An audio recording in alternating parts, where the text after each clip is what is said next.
संत ज्ञानेश्वर महाराजांच्या पालखीचं प्रस्थान पंढरपूरकडे झालं आहे। या पालखी सोहळ्यासाठी अलंकापुरी सजली होती।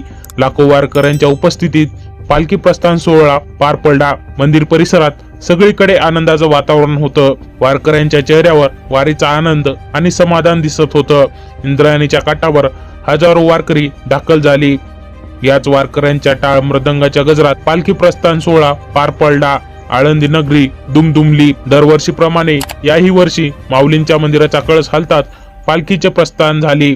या प्रसंगावरून माऊलींच्या चैतन्याचा आपल्याला सर्वांना साक्षात्कार येतो। पण मित्रांनो, तुम्हाला माहित आहे का, एकदा माऊलींच्या चैतन्य रूपी असण्यावर प्रश्न उठवण्यात आला होता। अंधश्रद्धा निर्मूलन समितीच्या सदस्याकडून माऊलींची समाधी उघडण्याचा प्रयत्न करण्यात आला होता। 1972चा काळ अंधश्रद्धा निर्मूलन वाल्यांचा होता। त्यावेळी त्यांची दृष्टी पडली माऊलींच्या समाधीवर। संजीवन समाधी म्हणजे काय हे समजून न घेता त्यांनी डायरेक्ट आळंदी गाठली।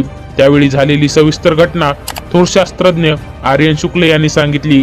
त्यावेळी वारकरी संप्रदायाची थोर व्यक्ती हरिभक्त पारायण मामासाहेब दांडेकर हे होते।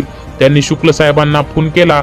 आळंदीची समाधी उघडण्यासाठी काही अंधश्रद्धा निर्मूलनचे लोक येत आहेत। त्यांचे असे म्हणणे आहे की जर ज्ञानेश्वर महाराजांनी जिवंत समाधी घेतली तर ते शरीर रूपाने जिवंत असतील किंवा त्यांच्या शरीरातील हाडे तरी सापडतील। मामासाहेबांसमोर खूप मोठा प्रश्न पडला होता, त्यांना रोखायचे कसे। त्यावेळी शुक्ल साहेबांनी मामासाहेबांना सांगितले की माऊली पाहून घेतील। दुसरा दिवस उजाडला। सकाळी 2-250 माणसाचा ट्रक पुण्याहून आळंदीला जाणार आहे असे समजल्यानंतर त्यांच्या अगोदर मामासाहेब दांडेकर व शास्त्रज्ञ शुक्ल साहेब आळंदीला पोहोचले होते। शुक्ल साहेबांनी सोबत 3 मीटर्स घेतले होते। त्यातला एक होता गिगर मिलर काउंटर। या मीटरच्या साहाय्याने एक्सरे अल्फा गॅमा बीटा नावाचे जे किरण किंवा ऊर्जा असते ते एखाद्या ठिकाणी आहेत की नाही हे शोधून काढू शकतो। ते मीटरवर दाखवले जाते। तो मीटर संत ज्ञानेश्वर महाराजांच्या समाधीपासून 6 फूट अंतरावर ठेवला। दुसरा मीटर ज्याला थर्मिस्टर बोलोमीटर म्हणतात तो घेतला होता।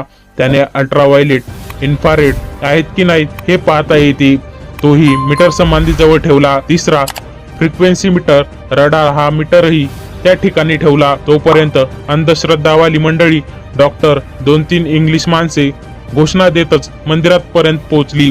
सर्व जमावाला दाराजवळ मामाने थांबवली आणि सांगितले, समाधीबद्दल आम्ही जे सांगतो तो प्रयोग करा आणि मग तुमचे काम करा। तोपर्यंत शुक्ल साहेबांनी समाधी झाकण्यासाठी 3 वेष्टने आणली होती, एक जस्ताचे, एक पितळेचे आणि एक लोखंडाचे। शुक्ल साहेब त्या कार्यकर्त्यांना म्हणाले, या ठिकाणी 3 मीटर्सही ठेवण्यात आले आहेत।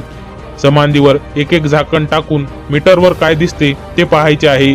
तुम्ही पाहाल त्यावेळी आम्ही येथे थांबणार नाही, बाहेर जाऊ। त्यांच्यातील 10-12 प्रमुख मंडळी पुढे आली। त्यांना गाभाऱ्यात घेतले आणि त्यांना माहिती देऊन मामा व शुक्ल साहेब गाभाऱ्याबाहेर निघून गेले। आम्ही सांगितल्याप्रमाणे त्यांनी प्रयोग करून पाहिला। लोखंडी पितळी जस्ताचे आवरण काढल्यानंतर एकच ठराविक रीडिंग मीटर दाखवायचे। आत कोणी नसल्याने काटा हलविण्याचा प्रश्नच नाही। त्या लोकांपैकी कोणी मीटरला हात लावत नव्हते। मग काटा रीडिंग का दाखवित आहे? रीडिंग दाखविणारे चैतन्य स्फुरस्पंदने कुठून येत आहेत असा गहन प्रश्न अंधश्रद्धा निर्मूलनवाल्यांना पडला। यामध्ये कसलाच जादूटोना हात चलाकी नव्हती हे त्यांच्या लक्षात आलं। शास्त्रीय भाषेत हे प्रयोग त्यांना करून दाखविल्यानंतर त्यांच्या लक्षात आले की संजीवन समाधी म्हणजे काय हे जेव्हा त्यांना समजावून सांगितले तेव्हा त्यांच्या लक्षात आले की या ठिकाणी निश्चितपणे चैतन्य आहे, ऊर्जा आहे, स्पंदने आहेत। म्हणूनच त्याचा उल्लेख मीटर्सवरही जाणवतो।